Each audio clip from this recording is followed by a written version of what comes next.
भाई की संपत्ति कभी नहीं हड़पनी चाहिए, वरना जीवन भर पछताओगे। अपने भाई की संपत्ति कभी नहीं हड़पनी चाहिए, जीवन भर पछताओगे। जय श्री कृष्ण।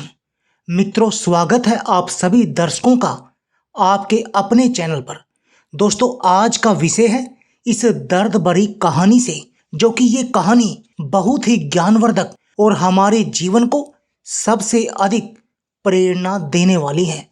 आपसे निवेदन है, इस कहानी को शुरू से अंत तक अवश्य सुनें और देखें, जो कि आपके जीवन में बहुत काम आएगी। दोस्तों, कहते हैं कि दूसरे के धन को व उसके अधिकार को कभी नहीं हड़पना चाहिए, वरना इसका कर्ज चुकाना ही पड़ता है, अर्थात दूसरे का अधिकार देना ही पड़ता है। अब चाहे वो भाई के रूप में हो, या पुत्र के रूप में हो, या पत्नी के रूप में हो, यह बात पूरी तरह सिद्ध होती है। और ऐसा ही कुछ इस कहानी में हुआ है, जिसमें एक भाई दूसरे भाई का कर्ज कैसे देता है। तो यह जानने के लिए बने रहिए हमारी वीडियो की समाप्ति तक। लेकिन उससे पहले आप अपनी पूरी सच्ची श्रद्धा से कमेंट बॉक्स में हर हर महादेव, ओम नमः शिवाय जरूर लिखें। साथ ही चैनल को सब्सक्राइब अवश्य कर दें। हे लक्ष्मी माँ, जो भी इस चैनल को सब्सक्राइब करे और इस वीडियो को लाइक करे, उसके घर में कभी भी धन की कमी ना रहे।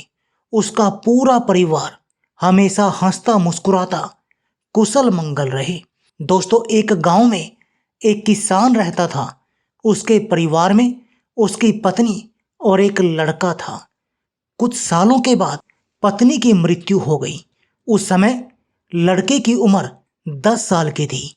किसान ने दूसरी शादी कर ली। उस दूसरी पत्नी से भी किसान को एक पुत्र प्राप्त हुआ। किसान की दूसरी पत्नी की भी कुछ समय के बाद में मृत्यु हो गई। किसान का बड़ा बेटा, जो पहली पत्नी से प्राप्त हुआ था, जब शादी के योग्य हुआ, तब किसान ने बड़े बेटे की शादी कर दी। फिर किसान की भी कुछ समय के बाद में मृत्यु हो गई। दोस्तों, किसान का छोटा बेटा, जो दूसरी पत्नी से प्राप्त हुआ था, और पहली पत्नी से प्राप्त बड़ा बेटा, दोनों साथ साथ रहते थे। कुछ समय के बाद में किसान के छोटे लड़के की तबीयत खराब होने लगी। बड़े भाई ने कुछ आसपास के वैद्य से जाकर के उसका इलाज करवाया, परंतु उसे बीमारी से राहत न मिली। छोटे भाई की दिन प्रतिदिन तबीयत बिगड़ती जा रही थी और इलाज में धन भी बहुत खर्च हो रहा था। एक दिन बड़े भाई ने अपनी पत्नी से सलाह ली कि यदि यह छोटा भाई मर जाए तो हमें इसके इलाज के लिए पैसा खर्च करना नहीं पड़ेगा और जायदाद में आधा हिस्सा भी नहीं देना पड़ेगा। तब उसकी पत्नी ने कहा कि क्यों ना किसी वैद्य से बात करके इसे जहर दे दिया जाए। किसी को पता भी नहीं चलेगा, किसी रिश्तेदारी में भी कोई शक नहीं होगा कि ये बीमार बीमारी से खत्म हुआ या फिर किसी और तरीके से। सब यही समझेंगे कि इसकी बीमारी से मृत्यु हो गई। बड़े भाई ने ऐसा ही किया। एक वैद्य से बात की और वैद्य से बोला, आप अपनी फीस बताओ। ऐसा करना, आप मेरे छोटे भाई को दवा के बहाने उसे जहर दे देना।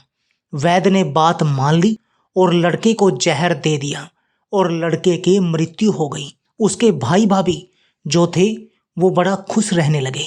सोचने लगे, रास्ते का कांटा निकल गया, अब सारी संपत्ति अपनी हो गई। उसका अंतिम संस्कार कर दिया। कुछ महीनों बाद उस किसान के बड़े लड़के की पत्नी को लड़का हुआ। पति और पत्नी ने खूब खुशियां मनाई। बड़े ही लाड से, नाजों से उस लड़के को पाला और परवरिश की। कुछ ही वर्षों में वो लड़का जवान हो गया। उन्होंने अपने लड़के की शादी कर दी और शादी के कुछ समय बाद अचानक वो लड़का बीमार रहने लगा। माँ बाप ने उसके इलाज के लिए बहुत वैद्य से इलाज करवाया। जिसने जितना पैसा मांगा उतना दिया, सब कुछ दिया ताकि लड़का ठीक हो जाए। अपने लड़के के इलाज में अपनी आधी संपत्ति तक बेच दी, पर लड़का बीमारी के कारण मरने के कगार पर आ गया। शरीर इतना ज्यादा कमजोर हो गया कि अस्थि पिंजर शेष रह गया। एक दिन लड़के को चारपाई पर लेटा रखा था और उसका पिता साथ में बैठा अपने पुत्र की यह दयनीय हालत को घूर घूर के देख रहा था और दुखी हो रहा था। तभी लड़का अपने पिता से बोला कि भाई साहब, अपना सब हिसाब हो गया, बस अब कफन और लकड़ी का हिसाब बाकी है, उसकी तैयारी कर लो। यह सुनकर उसके पिता ने सोचा कि लड़के का दिमाग भी काम नहीं कर रहा है बीमारी के कारण। बेटा, मैं तेरा बाप हूँ, भाई नहीं। तब लड़का बोला, लेकिन मैं आपका वही भाई हूँ जिसको आपने जहर खिला करके मरवाया था, जिसे संपत्ति के लिए आपने मरवाया था। अब मेरे इलाज के लिए आदि बिक चुकी हैं, आपकी शेष है, हमारा हिसाब हो गया।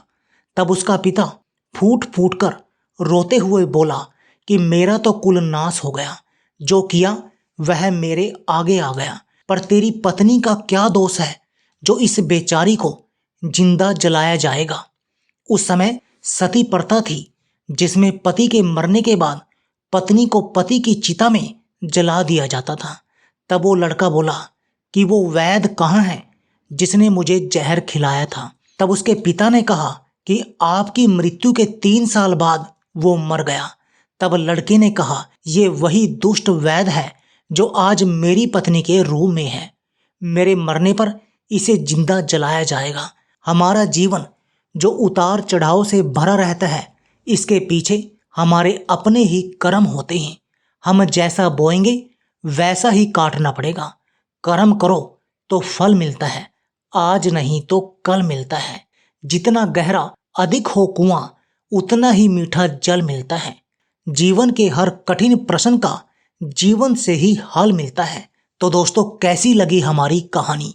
ये कहानी अगर पसंद आई हो तो हमारी इस कहानी को लाइक करना और दूसरों को भी शेयर करना। फिर मिलते हैं अगली वीडियो के साथ में। तब तक के लिए सभी सब्सक्राइबर बंधुओं और दर्शकों के लिए राधे राधे, जय श्री कृष्ण।